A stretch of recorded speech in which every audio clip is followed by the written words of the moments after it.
Hello everybody and welcome back to I Was a Teenage Exocolonist. So today we are going to be mainly focusing on our new peeps right here, these three, because they're the ones who we need to kind of speed run a friendship with. Everybody's already around to 20, so that's pretty good, but we still have to get them up pretty high. With everyone else, I'm going to just try and give them gifts. As much as we can. I will go out and explore at least once every month as well, because we really need to keep up our friendship with everyone else. Even though everyone is already pretty much up there, Anemone is the one who we have to focus on the most. We need to get her up to level 80 as soon as possible. So her and Vase are probably going to get a lot of attention, at least in this beginning half. Nomi and Rex, I can gift as well. So we'll get started. Let me just run around and do the gifting, and then we'll move on from there. Whoop. You find Mars frowning over a textbook on her holo. She flips through the pages with growing disgust until finally she gestures angrily to dismiss the screen and then drags her hand down her face. Ugh, she exclaims. People totally suck. You slide down into the seat next to Mars and she sighs. I told my dads about my plan to get the adults to adopt kudos as a way to encourage the arts, and they got really weird about it. Like, they think it's a good idea, but then they told me I should read up about Earth's history. So I did, and you know what I found out? People suck. The whole reason we left Earth was because trading money for stuff was a bad idea. It made a few people rich and everyone else poor, and it destroyed all the culture and people fought and killed each other over it. By the time our parents left Earth, almost everyone worked super hard and was super poor, while like 100 people barely worked at all and owned a private spacecraft. That's so dumb. This colony is the closest humans have come to income equality for thousands of years, but we don't have any passion, and Earth's history is full of people with passion who end up turning into supervillains while everyone else starves, Mars says, crossing her arms. Is that all we're really capable of? Really? She looks at you intently and puts her hand over her heart. I'm a passionate person, Yabby, she says. Is being a despot all I'm capable of? You're gonna have to work at it. Mars nods with conviction. You're right, Yabby. I'm glad I can always count on you to remind me to be better. There has to be a middle ground between austerity and inequality, Mars continues. I don't want to have everything while everyone else has nothing.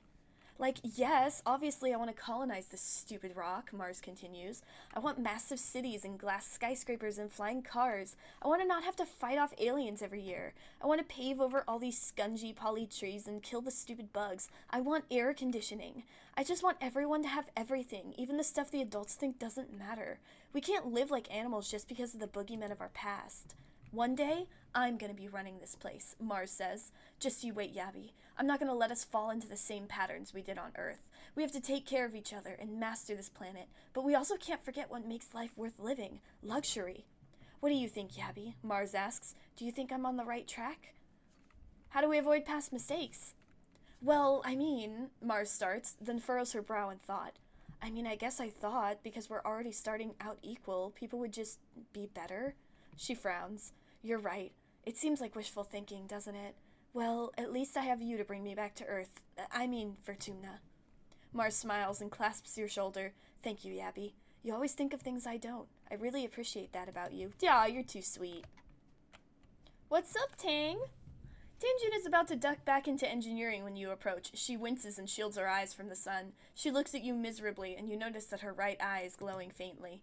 It's my new hollow eye implant, Tang says. Its ghostly glow snaps in and out of existence as she blinks. I seem to be experiencing some unpleasant side effects from it, similar to that of an ocular migraine, Tang confesses. Instincts warn me that this level of visual information can be difficult for the human brain to comprehend at first. You agree to follow her into engineering to get out of the sun.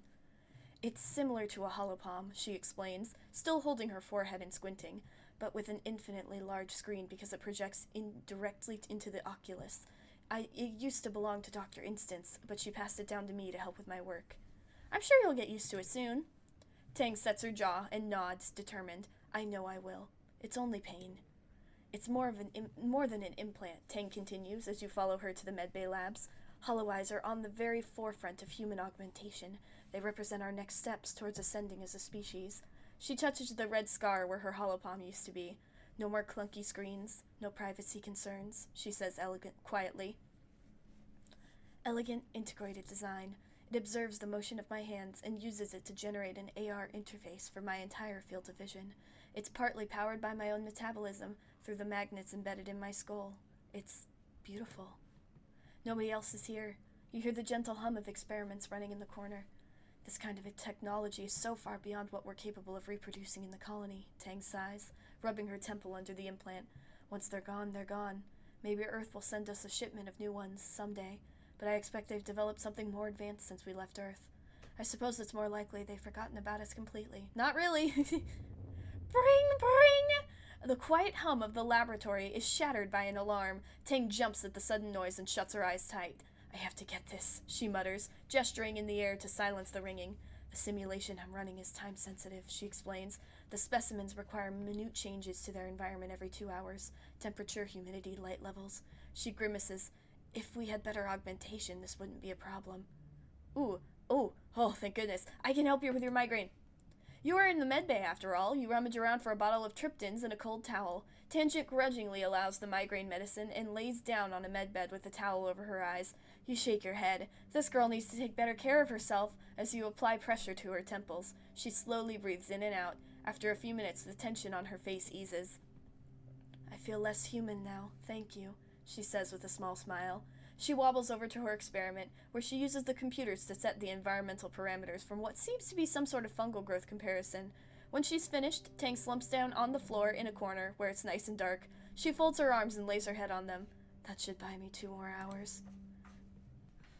Tang shifts over, wordlessly inviting you to sit down beside her. Her arm is cool to the touch as it rests against yours. Tang turns to you.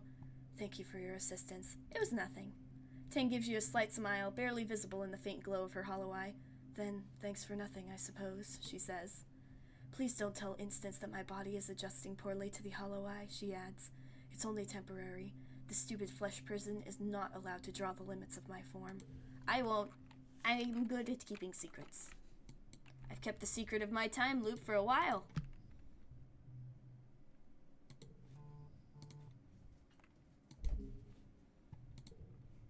Hey! You find Rex in an empty space outside the lounge, setting up a construction holo projector and running through different projections of future buildings, taking notes on each. He looks up from his holopalm as you approach and bursts into a huge smile. Well, hey, Abby, what's going on? Rex jerks his thumb at his chest. You're looking at the newest member of the colony construction crew. I'm surveying the colony for places to build new private family quarters. People are gonna want to raise families here soon. Isn't that real? Families? Yeah, Rex says, beaming with excitement. Especially us helios. We've been cooped up on a spaceship for too long, and you know, when people get grass under their feet and fresh air in their noses, he bumps his hips into yours with a whoop of laughter. They get frisky. Get ready for a baby boom. Houses are gonna be in demand. Besides, he continues, I think I kind of got an idea of what I want to contribute to the colony. I want to build a bar, a real one, not just a canteen. Nice decor, a space for live music, cushions everywhere, fun drinks. Mars has been helping me with the details. He sighs dreamily. Can you imagine? A place where the whole point is to just relax and be with your friends. That sounds like a great idea. I think so too, Rex says, spreading his hands wide. People need leisure time. We need time to connect with other humans. We're social creatures, we need our packs. All I want to do is help people connect with each other, you know? Rex says. I love building things. I love cooking things. I love making people happy. Coming together to create something is why we're alive. He gestures around. And I don't mean buildings. I mean, they're all right, but what I'm really into is everything that goes into making a building. It's more than just walls and a ceiling. It's an agreement between people that we're going to form a society, that we're going to cooperate to make something bigger than ourselves, and then we're going to meet there in peace. Rex shakes his head, clearing his thoughts. Sorry, I'm just really passionate about all this stuff, he laughs. This and hugs. We humans are also really good at hugs. That's true, very true. Rex rubs his thumb across his chin. Hey, actually, can you help me? Can you bring me any brushwood logs or sticks you find? I want to start stockpiling them, so when I get approval to start building the bar, we're good to go. Shouldn't you fetch sticks for me? Rex stares at you for a second before his smile explodes across his face. That's a great joke, he exclaims. I didn't even think about it like that. Maybe if you bring me a stick, I'll throw it back for you a few times, he teases, reaching out to ruffle your hair. Gotta get you tired out, little buddy. Base. You arrive outside the garrison just as you spy a small unit of young helio trainees finishing their daily run around the colony.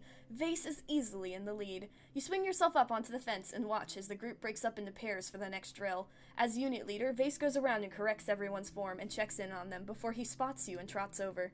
"What's up, colony kid?" he says, wiping his forehead. His training shirt clings to his chest, damp with sweat and showing off his muscles.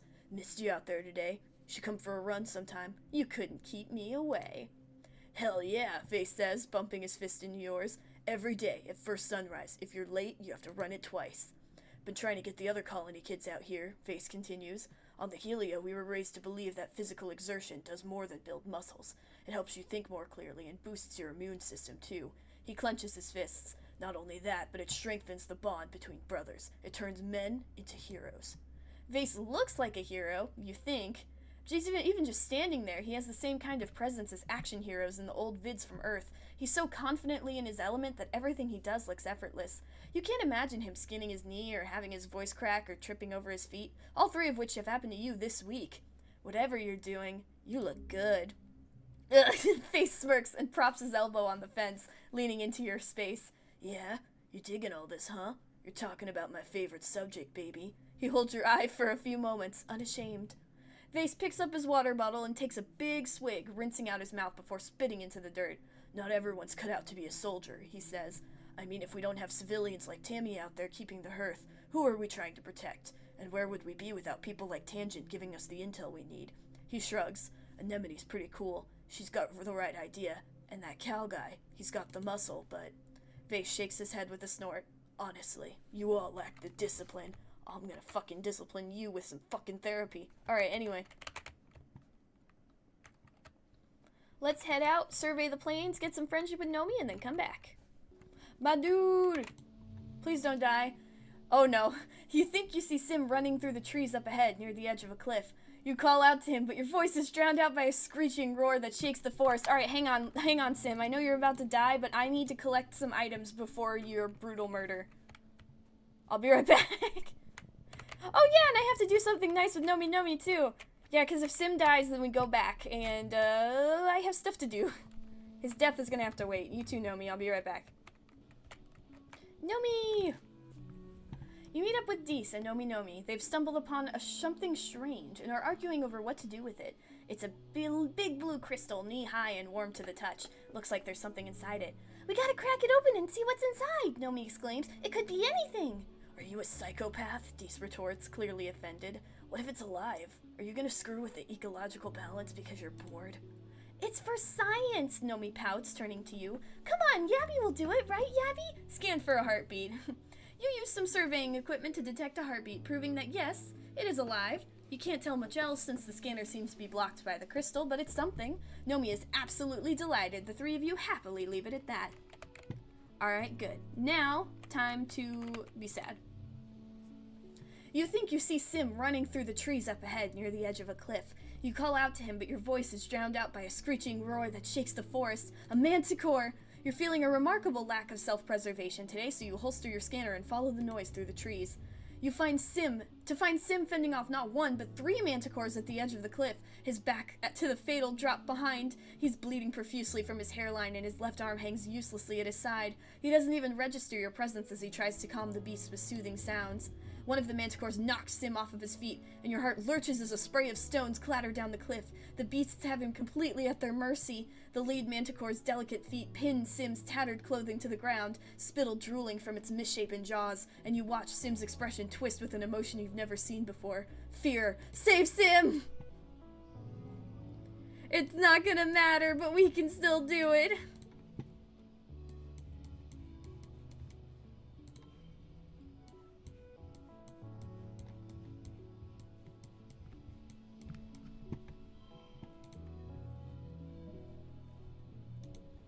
Somehow, using all your strength and then more, you defeat the lead manticore. The 2 smaller ones scatter, hissing their displeasure and biting each other. With the death of their alpha, negotiating their new pack dynamics should distract them for a while. Are you okay? Sim waves you off with an arm that doesn't hang limp at his side. I'm fine, he gasps. I feel pain, but it does not control my behavior as much as it seems to in humans. Sim is barely standing upright after the battle. Truly, he wasn't much help this time, and it seems as though, despite your best efforts, his strength is fading fast. He stumbles into you, knocking you both to the ground. He lands on top of you, your legs intertwined, and his weight pressing you into the dirt. Oof, he gasps. You can feel every inch of his long body against yours, stirred to quickening by the adrenaline of the fight. My hero, he murmurs. His eyes fall to your lips. Kiss him! You close the distance, pressing your lips to Sim's. He makes a sound of surprise that quickly turns to delight, and then surprise again when you hook your leg over his and gently roll on top of him, taking control of the kiss. Sim kisses with a charming innocence at first, clearly improvising his way through his first kiss, though he's quick to respond to your touch. You flick your tongue against his lips, and he opens his mouth to you, allowing you to taste deeply of him as his good hand digs into your side. It's not long at all before he's responding in kind, and you're both breathing heavily into each other's mouths as you discard all sense of propriety and grind against each other in the dirt. Oh, Sim gasps as you break for breath. He sounds dazed. Is it always like that? You wouldn't know, but you nod anyway. Sim makes a hungry noise and claims your mouth again, kissing you passionately. I've wanted to do this for so long. That is so true. It's been so long since I've gotten to romance Sim. Sim looks unusually bashful. I have as well, he says. Everything I have learned of love has been from researching your holographic videos, he continues quietly. I did not know it was possible. I did not have words for this feeling. I love this planet deeply, he says. You listen intently, playing with a lock of his hair. And I love my purpose here. I love every living thing, and I take comfort in knowing our fates are inescapably intertwined. Sim places his hand over your chest, but there are no words for the feeling I have here when I see you. Like an ache that pulls me to you, I envision things with you that are impossible to explain. He looks away, and you see color rise in his cheeks. Forgive my crudeness, but I know of the biological imperative of all life. Gardeners do not share this imperative, and do not feel driven to, physicality, but with you, He bites his lip. Perhaps it is this body. Perhaps it is you. All I know is that I would very much like to kiss you again, and I would not like to stop. You're about to grant his wish when you're both startled by the crashing from the trees. You jolt apart in time to see one of the two remaining Manticores break through the tree line and roar at you, blood and spittle spraying against its ravenous jaws. There's no sign of the other, clearly lesser Manticore. Run! Sim gasps, pulling you both to your feet. He gives you a push, and you start running parallel to the cliff, trying to get some distance before it's safe to duck back into the trees. You don't hear Sim behind you. You whirl around just in time to see Sim clash with the Manticore, grappling with its huge front claws as it pushes him closer to the edge of the cliff with dancer-like strength. Go, Sim yells. Rocks scatter down the cliff by his feet. Please, Yabby, just go. You don't even have a chance to be a hero. The Manticore takes Sim's neck in his jaws and he screams in pain. No, my boyfriend! It's okay, he'll be back, but it's still very sad. Sim locks eyes with you once more as time slows to a crawl, and then speeds up as he grabs hold of the Manticore and launches himself backwards off the cliff. They're gone before you could scream. You rush to the edge, too late to even catch his trailing, scattered coat. It's a long way down, and the wind buffets your face viciously. You try to blink away the image of their bodies falling through the air, now seared into your memory.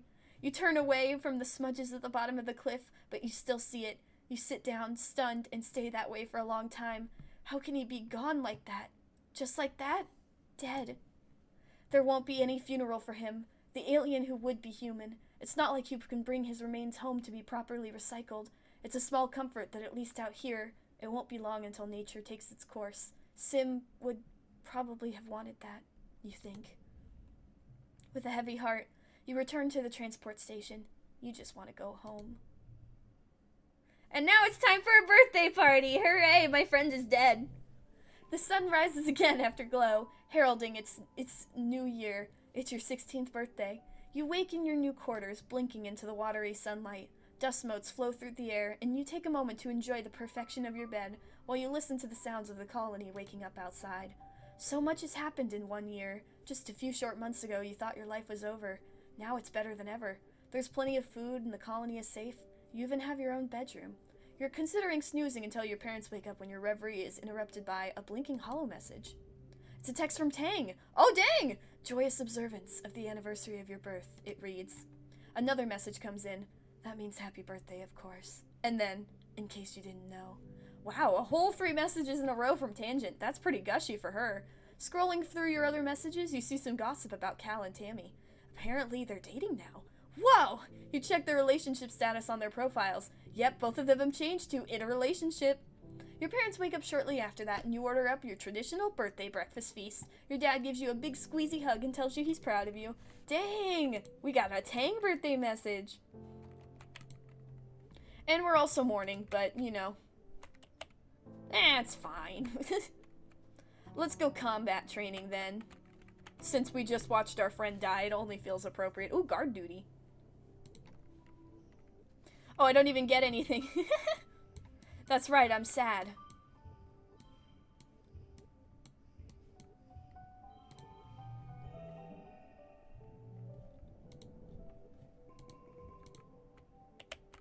I am still sad.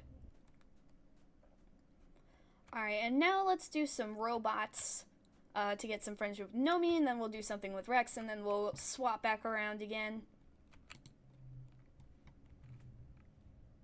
Repair robots. We don't even get any intro to it because I'm still very sad.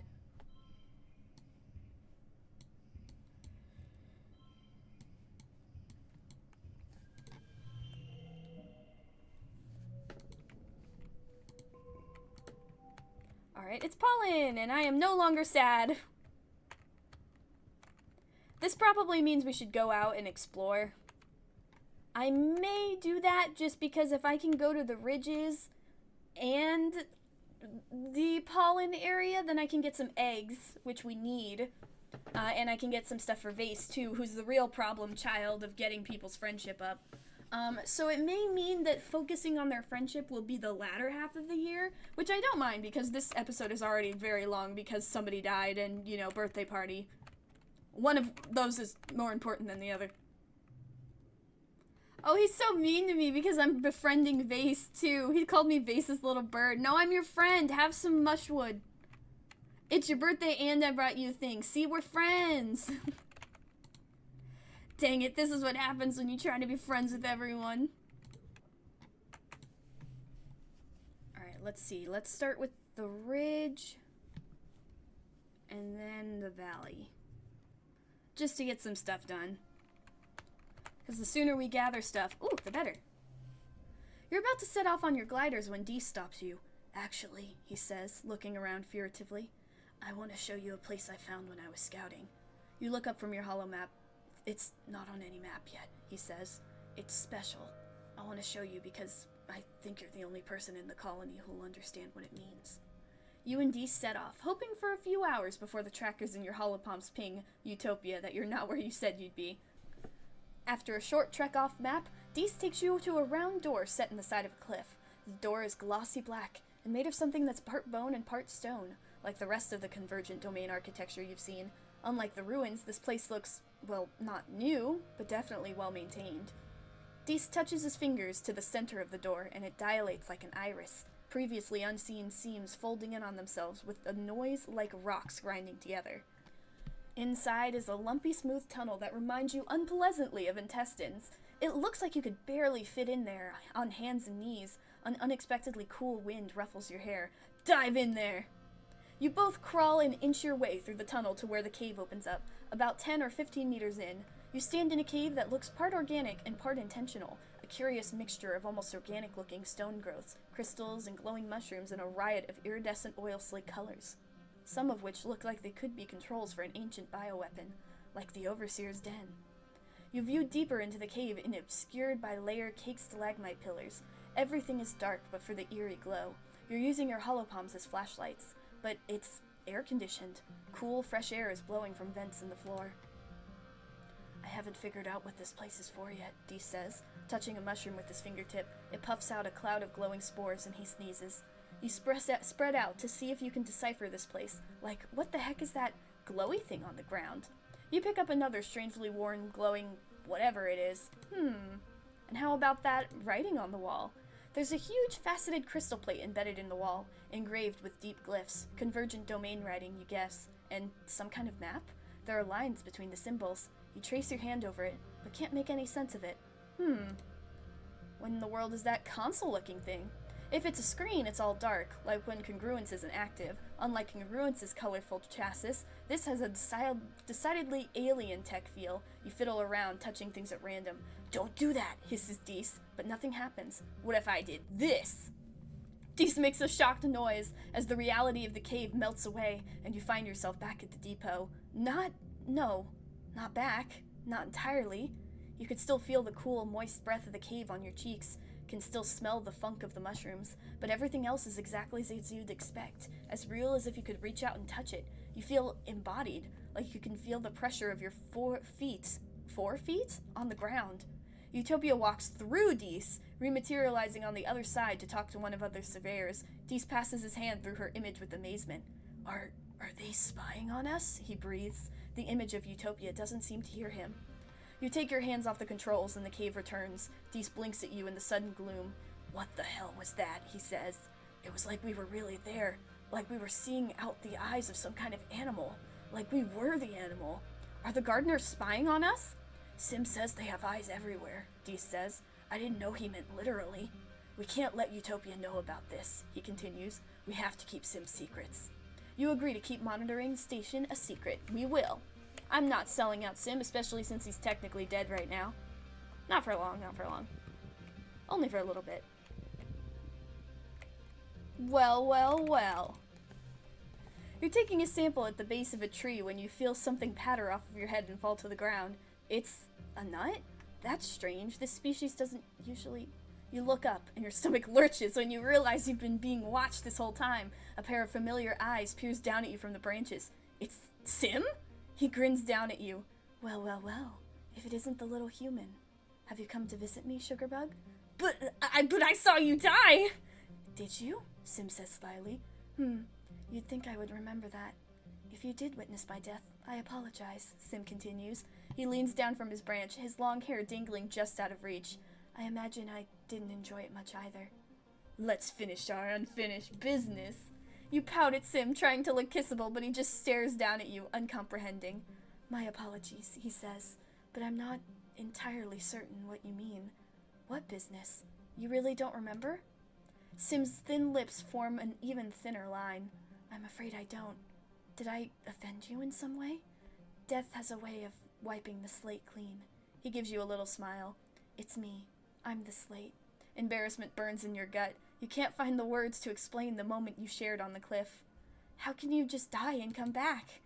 It's a gardener thing, he replies dismissively. He's just so casual about it.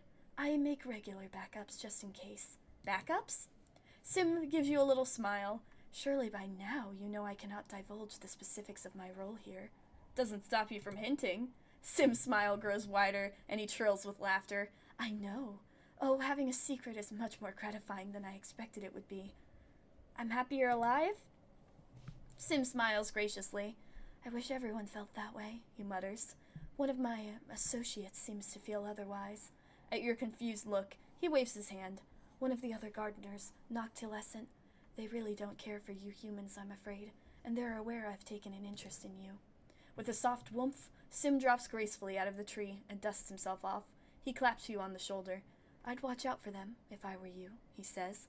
They're quite dangerous. Sim turns to leave, but you sputter and grab his sleeve. You can't, after all that.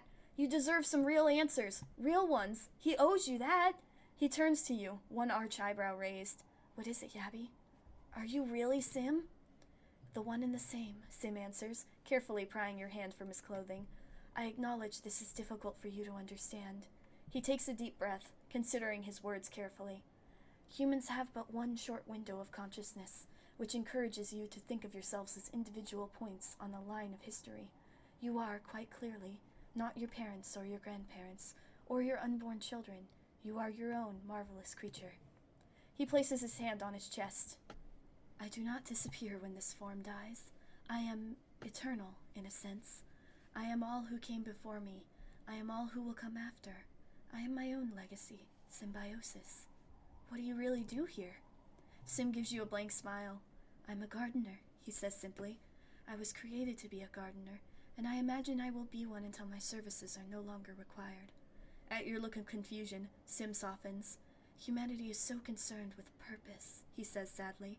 It is because you were not created for one, and you spend the entirety of your short lives under the impression you need one.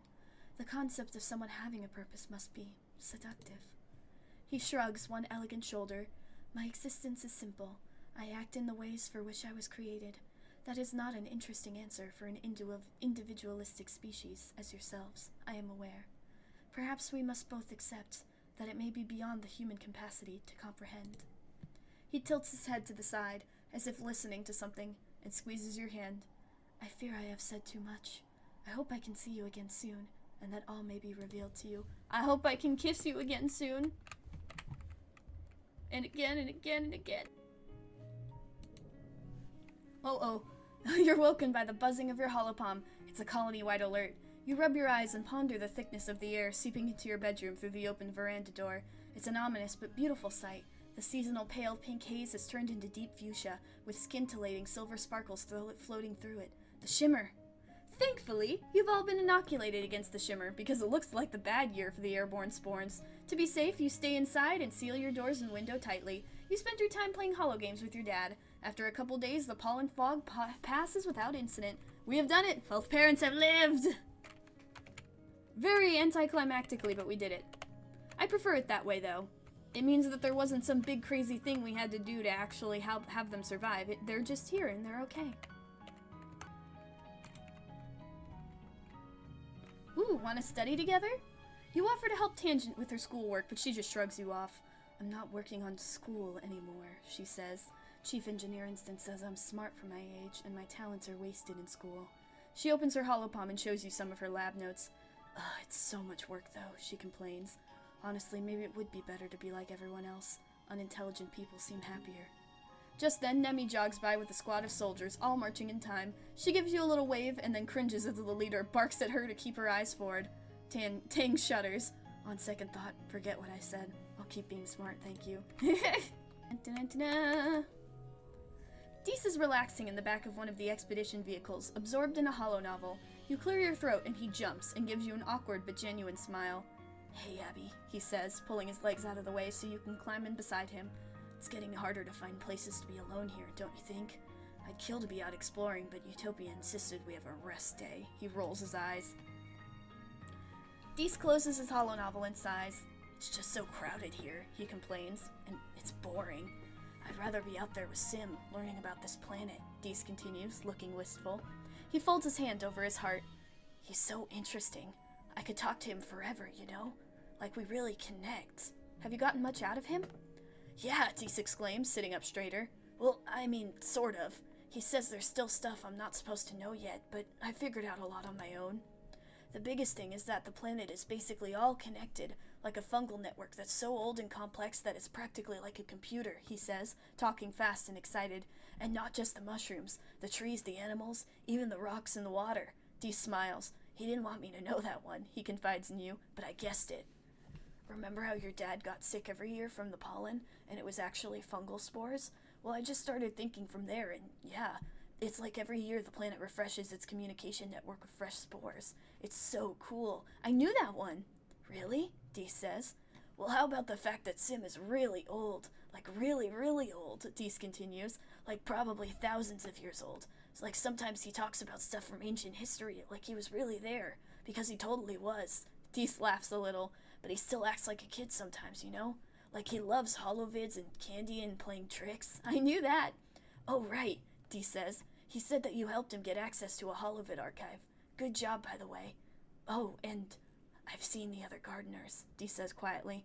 They don't look like Sim at all. They look like, well, they look scary. Whoa, no way! Okay, one more, Dees says, his face going pink. The gardeners don't have clothes. Sim was naked when I met him. I had to bring him clothes from the colony. Are you blushing? No, Dees stammers, his face going even more red. It was just really embarrassing, okay? He was naked. I didn't know where to look. What about you? Dees asks. What has he told you? Well, Dees is listening intently. Sim's hair seems alive. Dees rolls his eyes. Well, duh, anyone who's seen him knows that, he says. It's like moves, right? I thought I was imagining it, but it's kind of like how plants move to face the sunlight. The convergent domain made the gardeners. Dees listens in shocked silence as you unburden yourself of everything you've learned about the convergent domain, the gardeners, and the history of Vertumna. To his credit, he doesn't once say that you're making things up. Of all the people in the colony, you know Dees is the one person who you can count on to believe you without question. When you're done, Dees just stares out the window of the cab. Finally, he blinks and clears his throat, as if coming out of a haze. I have to talk to Sim about this, he says. This changes everything. I wish we could tell people about Sim, Dees says. I feel like if people knew him like we do, they'd realize that what we're doing here is wrong. But I'm scared that if I tell someone, Sim will never talk to me again. He says we're not ready. We can't tell anyone what we know. I know, Dees mumbles, sighing as he thunks his head against the window of the cab. I don't want to mess up whatever plan they have. I just want to help, though, you know? I know. Dang it, hang on. I want to tell him that Sim can't die. I've never gotten to do that before. Alright, Sim can't die. You tell Dees about how you've seen Sim die, only to come back later in a different body. Dees listens intently. That explains so much, he says. He told me that he's not afraid of death, like me, but that's so cool. I want to be able to do that. In some timelines you are. Okay, and then we'll go past this. Dees nods and turned away, done with this conversation. There we go. And look at that! That shot him way up! Alright, now I'm gonna run off and grab some eggs. And then we will focus on Vase and Anemone for a little longer. Because Anemone needs it the most. There we go. I grabbed 3 eggs. That's enough for this year, at least. Which is good. Oh! You're browsing the colony bulletin board on your holopalm over breakfast when you notice a new post from Nomi. It seems to be a story. The title is Xenos to the Rescue. Hoo boy! You open the story and read through it. Wow, it's actually pretty good. Nomi did a great job of grounding the unrealistic premise of talking manticores with relatable characters and a strong emotional story. With your help on some of the finer details, Nomi's written something that truly elevates the art form. You get the notification through your holopalm that you've received some kudos, along with a message from Nomi. Thanks for the help, Yabby. Here are your royalties. Thank you, Nomi. I appreciate. Alright, and let's hop into... Let's do something that gets us both of them, if we can. There we go. There's so many people training in self-defense today that you have to break out in the stations. What do you want to do today? Whatever this one is. Nemi's been studying videos of other martial arts and wants to learn some sweet dance moves to show off in class. She needs a partner, and you jump at the chance. Rhett watches you both, a skeptical look on his face. What does this have to do with self-defense? He says. The point of all of this isn't The point of all of this isn't to have fun. It's to learn how to not die. Whatever. You're too busy learning how to do a sick handspin to pay attention. He rolls his eyes and stalks away, muttering about how you're wasting your time. You feel more control of your body, though, which is undoubtedly going to help you in an actual fight. The power of dancing. Never be underestimated.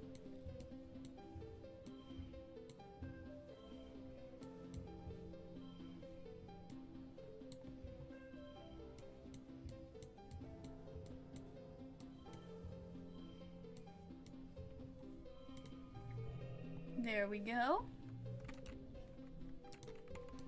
It's always interesting now that I'm actually reading everything again, where a video where I feel like doesn't get a lot done is actually like 50 minutes long before I edit it down. We'll see how short it gets, but either way, I had a lot of fun today, and now we've got some items and we can focus on friendshipping the other people. So let's see. Vase, Rex, and Nomi are all around the same area, so that means we need to do a bunch of friendship with each of them if we can, and gift them along the way. I have enough gifts for all of them for at least this year. So let's see. If we go... We did Vase twice, so if we go Nomi, Rex, Vase, Nomi, Rex, Vase, and then maybe we'll worry about Dust, and we'll see who's still the lowest.